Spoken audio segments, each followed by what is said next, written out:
오늘은 이 말씀을 가지고 주님이 부르시는 음성이라고 하는 제목으로 말씀을 나누겠습니다. 자, 예수님 당시에 수많은 사람들이 예수님을 따라다녔습니다. 그러나 그 모두가 다 예수님의 제자가 된 것은 아닙니다. 수많은 환자들도 예수님 곁에 있었고 또 예수님을 따라다녔습니다. 그렇지만 그 모두가 다 고침을 받은 것은 아닙니다. 이런저런 문제를 가지고 있는 사람들이 예수님을 따라다녔습니다.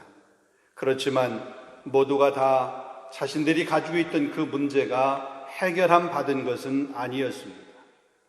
예수님을 진정으로 만난 사람들만이, 예수님에 의해서 이름이 불려진 사람들만이, 예수님의 옷자락에 손을 댔던 사람만이 고침을 받고 문제가 해결되고 구원의 기쁨과 감격을 경험하게 되었습니다. 오늘날도 마찬가지입니다. 이 땅에 많은 사람들이 다 제자가 된 것이 아닙니다. 또 다 고침을 받는 것도 아닙니다. 다 문제가 해결되는 것이 아닙니다. 하나님은 모든 사람이 구원을 받으며 진리를 아는 데 이르기를 원한다라고 그렇게 말씀하셨지만, 그렇다라고 해서 모든 사람이 다 구원받은 것은 아닙니다.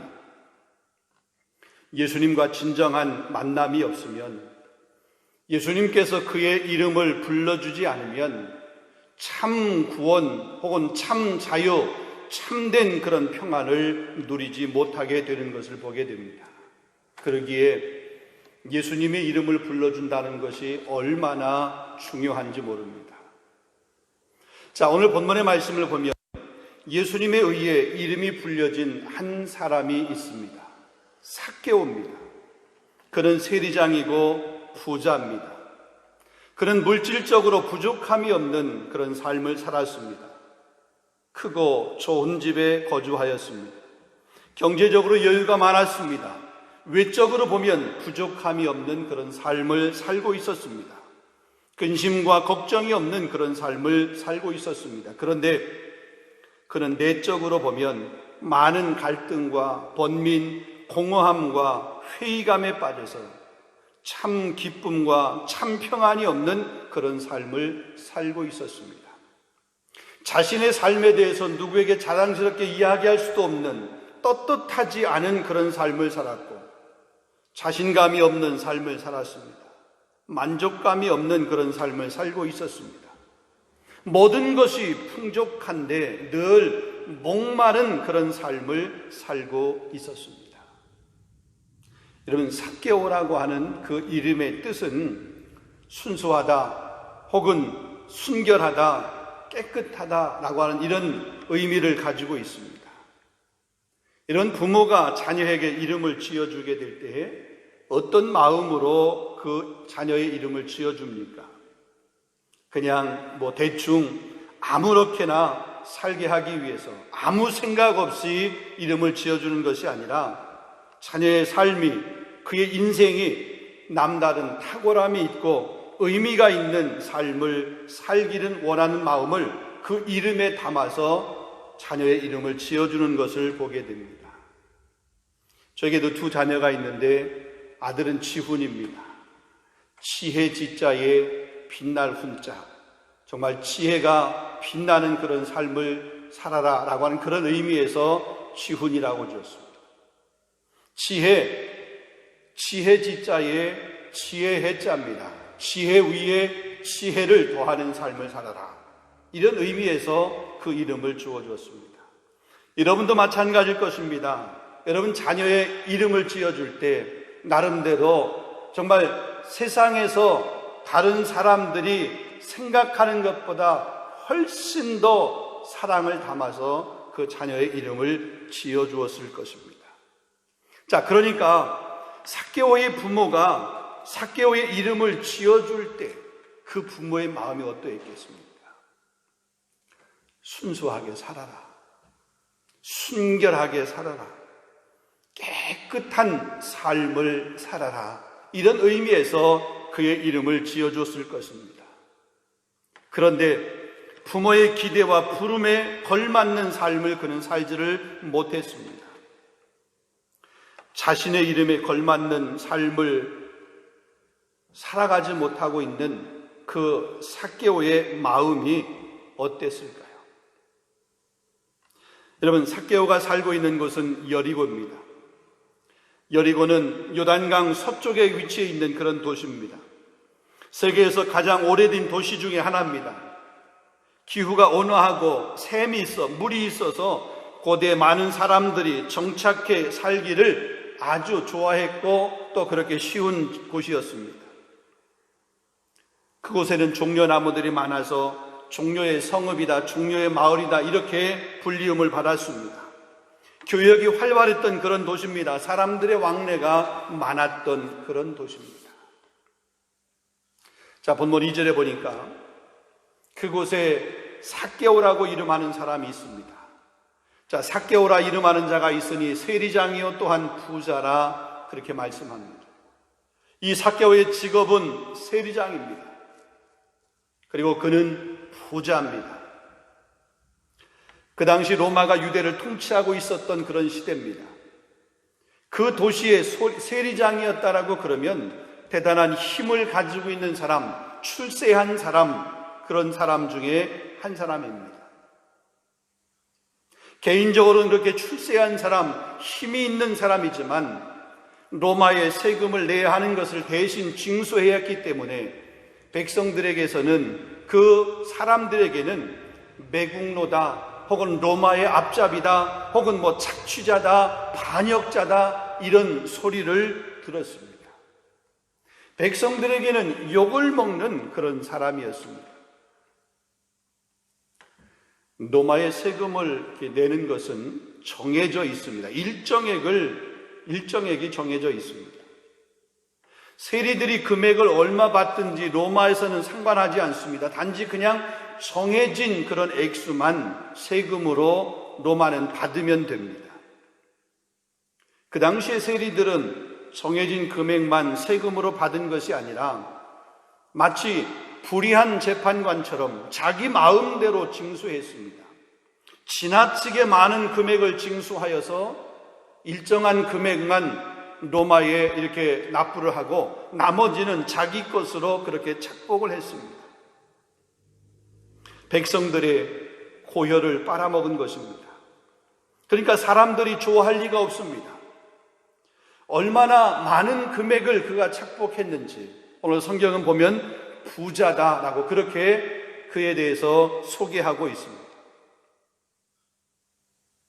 또 3절에 보니까 그의 신체적인 그런 특징을 말하고 있습니다. 그는 키가 작았다라고 말합니다. 이 삭개오의 키가 얼마인지는 모르지만 우리 여러 성경학자들에 의해서 보면 한 150cm 정도 되었을 것이다 라고 그렇게 말합니다. 근데 성경에서 보면 이 한 사람이 가지고 있는 그 신체적인 그 특징을 이렇게 적나라하게 표현하고 있는 것은 단지 그냥 그 키가 작은 것만을 말하기 위함이 아닙니다. 그 개인이 가지고 있는 열등감, 그 개인이 가지고 있는 그런 컴플렉스 이런 것들을 설명하기 위해서, 아니 이 삭개오가 키가 작다라고 하는 것은 신체적인 키만 작은 것이 아니라 그는 그런 열등감을 가지고 컴플렉스를 가지고 있는 사람이었다라고 하는 것을 설명하는 것입니다. 그는 부자였지만 무언가 부끄러움이 많은 사람이었습니다. 좋은 집에 살았지만 모든 것을 가지고 있어서 풍족하고 넉넉한 그런 생활을 했지만 그의 마음은 늘 가난했습니다. 공허했습니다. 텅 비어있는 그런 마음을 가지고 삶을 살았습니다. 이를 한번 생각을 해보겠습니다. 신체적인 결함을 가지고 있는, 컴플렉스를 가지고 있는 그 삭개오, 그가 그 당시 그런 사회적인 영향력을 가지려고 그랬으면, 그 세리장의 자리까지 올라가려고 그랬으면 어떻게 그가 살아왔는지 우리는 상상해 볼 수 있습니다. 여리고의 그 많은 세리들 가운데 세리장이었습니다.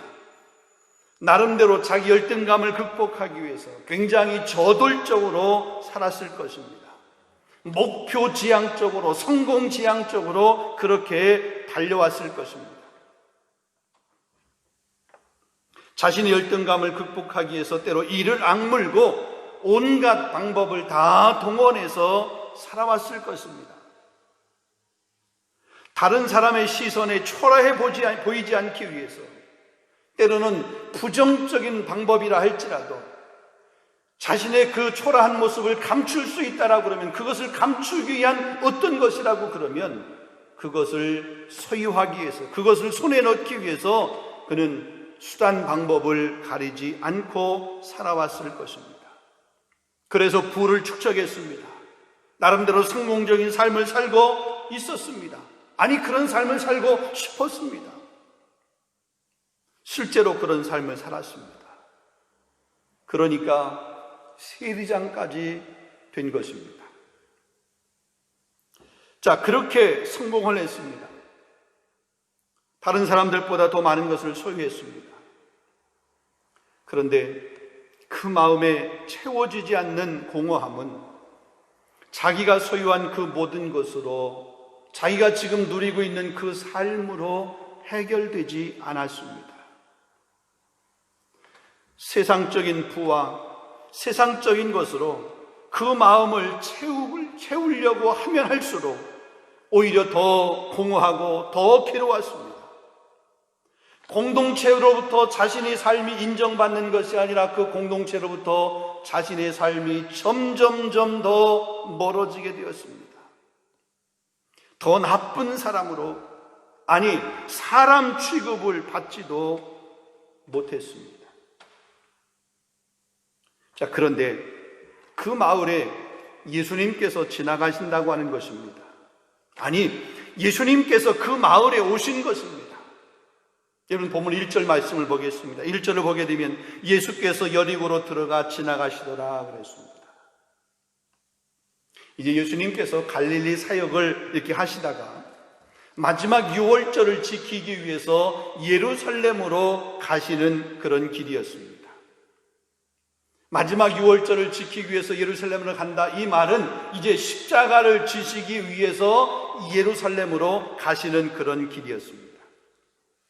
여러분, 누가복음 9장 51절에 보게 되면 예수께서 승천하실 기약이 차감해 예루살렘을 향하여 올라가시기로 굳게 결심하시고 그랬습니다.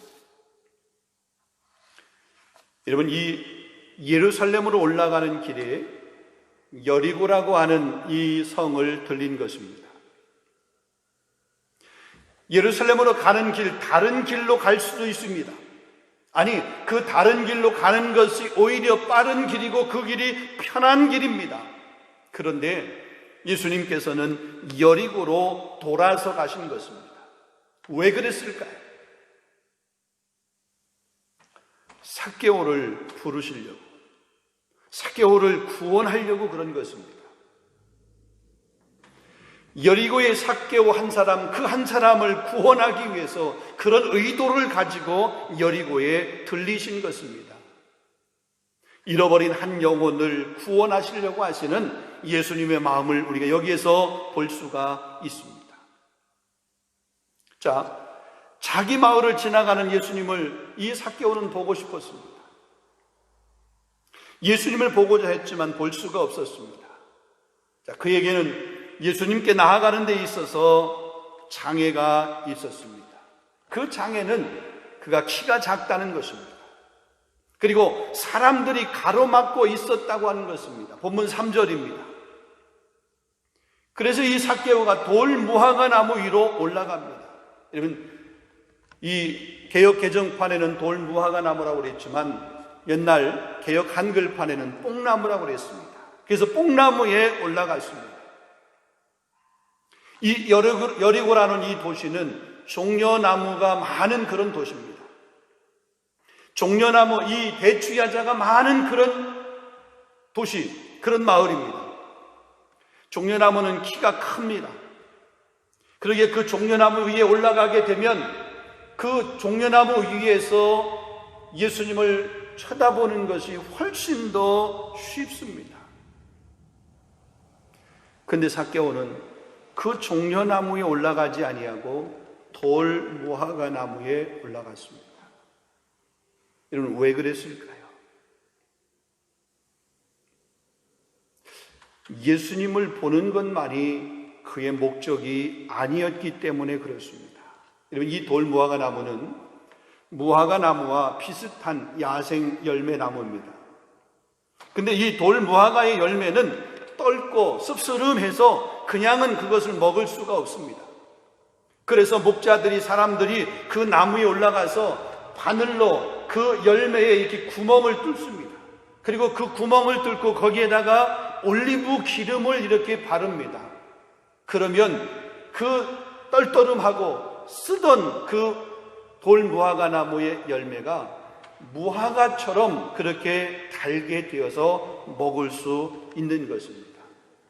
특별히 이 돌 무화과 나무는 가난한 사람들의 주식을 대용하는, 이 식사를 대용하는 그런 것으로 많이 사용되었던 그런 열매입니다.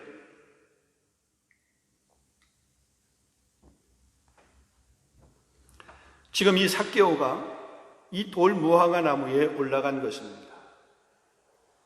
이 나무에 올라간 것이, 그 나무에 올라가는, 이 돌 무화과 나무에 올라가는 것이 쉬워서 그런 것이 아닙니다. 그 나무에 올라가야 지나가는 예수님을 더 잘 볼 수 있기 때문에, 그래서 그 돌 무화과 나무에 올라간 것도 아닙니다.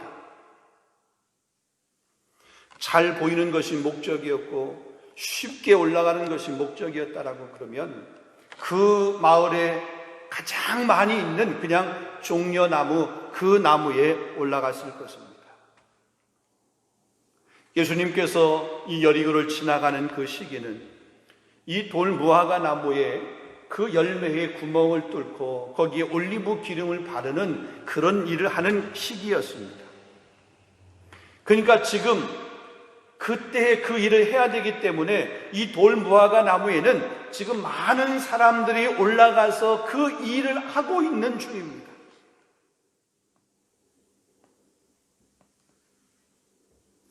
다른 사람들 앞에 나서기 부끄러웠던 이 삭개오가 그 돌 무화과 나무에 올라가서 일하는 그 목자들 중에 한 사람처럼 보이고 싶었던 것입니다. 그 나무에 올라가서 일하는 사람들 중에 한 사람처럼 보이고 싶었던 그 모습, 떳떳하게 자신을 내세울 수 없는 삶을 살고 있었던 이 삭개오의 모습입니다. 사람들의 시선조차 부담스러웠던 사람, 몰래 숨어서 지나가는 예수님의 얼굴만 한번 보고 싶었던 그 삭개오의 내면의 모습. 그런데 삭개오가 올라가 있는 그 돌 무화과 나무에 예수님이 오신 것입니다. 그리고 삭개오를 쳐다보면서 삭개오를 부릅니다. 삭개오야, 속히 내려오라. 내가 오늘 네 집에 이화여야겠다. 예수님이 그의 이름을 부르셨습니다. 수많은 군중 속에서 하필이면 그의 이름이 불려졌습니다. 그를 선택하셨습니다. 그리고 그의 집에 묵으시겠다는 것입니다. 그와 아주 개인적인 그런 관계를 맺으시겠다는 것입니다. 그의 삶에 들어가서 그 삶에 개입하시겠다고 하시는 예수님의 초청이고 예수님의 결단입니다. 군중들은, 사람들은 삭개오라고 그렇게 부르지 않았습니다. 여러분, 본문 7절을 보게 되면 뭇 사람이 보고 수군거려 이르되 저가 죄인의 집에 유하러 들어갔더라 그랬습니다. 죄인이라고 불렀습니다. 자기 이름이 분명히 있는데, 엄연히 자기 이름이 있는데 그 이름이 불려지지 않고 그냥 죄인이다 라고 그렇게 사람들이 불렀습니다. 그런데 사람들이 부르지 않는 그 이름을 예수님이 불러주셨습니다. 한 번도 예수님을 만난 적이 없었던 삭개오입니다. 아니, 예수님도 삭개오를 한 번도 만난 적이 없었던 그런 사람입니다. 그런데 그의 이름을 예수님은 알고 계셨습니다. 여러분, 그의 이름을 알고 예수님께서 그를 부르셨다면 분명한 것은 삭개오가 어떤 삶을 살고 있었는지, 지금 삭개오가 어떤 마음을 가지고 있는지, 삭개오의 형편이 무엇인지 그것을 분명히 예수님은 알았을 것입니다. 정말 그가 어떻게 살아왔는지, 그 형편이 어떤 형편인지, 그 마음이 어떤 마음을 가지고 있는지, 그 마음의 슬픔이 무엇인지, 그 마음에 그 가지고 있는 그 열등감이 어떤 것인지 예수님은 그의 마음을 다 알고 계셨을 것입니다. 아니, 분명히 알고 계셨습니다. 다른 사람들은 그를 가까이 하지 않았고 그의 이름을 불러주지도 않았는데, 죄인 취급을 했는데, 그런데 예수님은 그의 이름을 불러줬습니다. 삭개오야, 순결한 자야, 깨끗한 자야. 그렇게 다가오셔서 따뜻하게 그의 이름을 불러줬습니다. 자, 그렇게 예수님께서 부르셨을 때, 자신의 이름을 부르시는 그 예수님의 음성을 들었을 때, 자기가 정말 깨끗하지도 않고 순결하지도 않고 형편없이 살아왔던 자기를 깨끗한 자야, 순결한 자야, 삭개오야 라고 그렇게 따뜻한 음성으로 불러주었을 때, 그 음성을 들은 삭개오의 마음이 어떠했을까요? 아무도 인정해주지 않던 자신의 존재, 자기 스스로 자신의 존재를 숨기고 그것을 감추기 위해서 살아왔던, 정말 열등감이나 컴플렉스로 가득 차 있던 그 자신을 순결한 자라고 깨끗한 자라고 불러주셨을 때 삭개오의 마음이 어떠했을까요?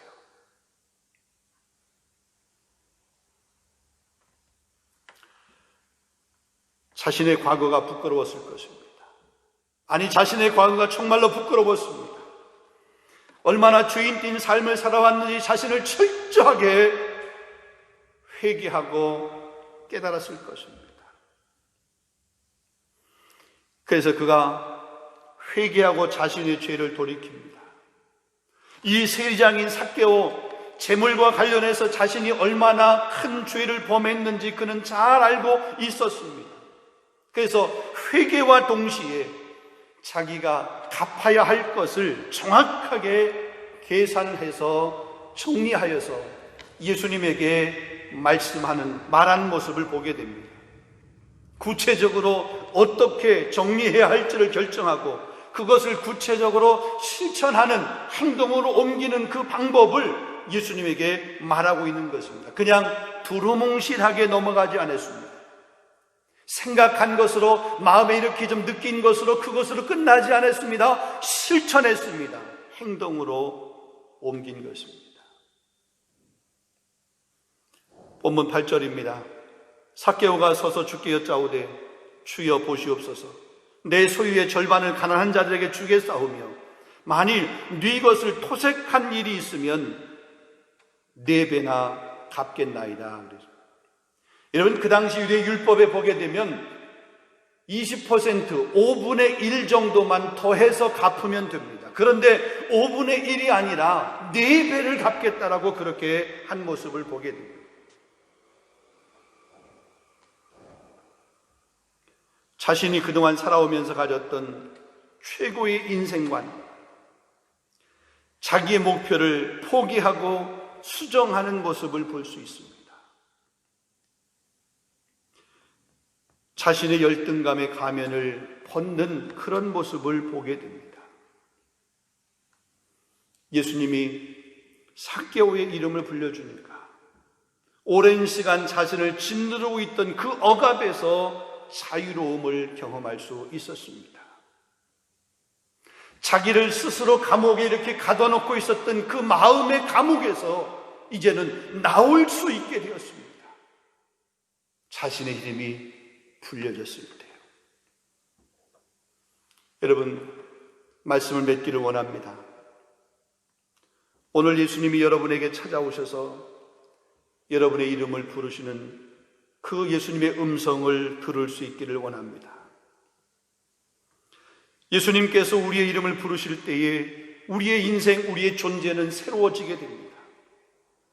우리가 기대만큼 우리의 인생을 살아내지 못했어도 주님은 삭개오 곁에 있었던 그 군중들, 사람들처럼 우리를 정죄하거나 우리를 책망하거나 우리를 질책하지 않습니다. 그냥 불러주십니다. 불림받을 만한 자격이 없고 날마다 흔들리는 삶을 살아왔고 경건의 내용이 없는 삶을 살아왔고 온갖 겉모술수를 쓰며 때로는 외식하고 속이는 자의 삶을 살아왔던 것, 주님은 다 아십니다. 그럼에도 불구하고 오늘 저와 여러분의 이름을 주님은 부르고 계십니다. 여러분, 삭개오의 이름을 부르신 것, 그를 책망하기 위해서 부르신 것이 아니었습니다. 그가 부당하게 다른 사람의 것을 착복한 것을 다시 빼앗기 위해서 그 삭개오의 이름을 부른 것이 아니었습니다. 삭개오의 집에 들어간 것, 그를 책망하기 위해서 그 집에 들어간 것이 아니었습니다. 그를 회복시키기 위해서, 그를 구원의 삶으로 인도하기 위해서 삭개오의 이름을 불렀고 삭개오의 집에 들어가셨던 모습을 보게 됩니다.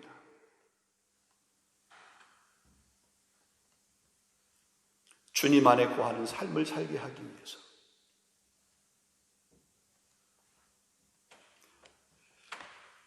오늘 이 말씀을 통해서 우리 인생의 공허함과 우리 열등감을 치료하시고 우리에게 참 평안을 주시기 위해서 오늘도 우리 이름을 부르시고 계시는 그 주님, 그 주님의 음성, 이것이 들려지고 그 음성을 들을 수 있는 저와 여러분 될 수 있기를 원합니다. 그래서 때로 우리가 열등감 컴플렉스로 우리 마음에 그런 감옥을 쌓고 있었던 우리 삶의 모습에서 이제 나와 자유하여 하나님의 자녀로서 기쁨과 평안의 삶을 누릴 수 있는 저와 여러분 될 수 있기를 주님의 이름으로 축원합니다.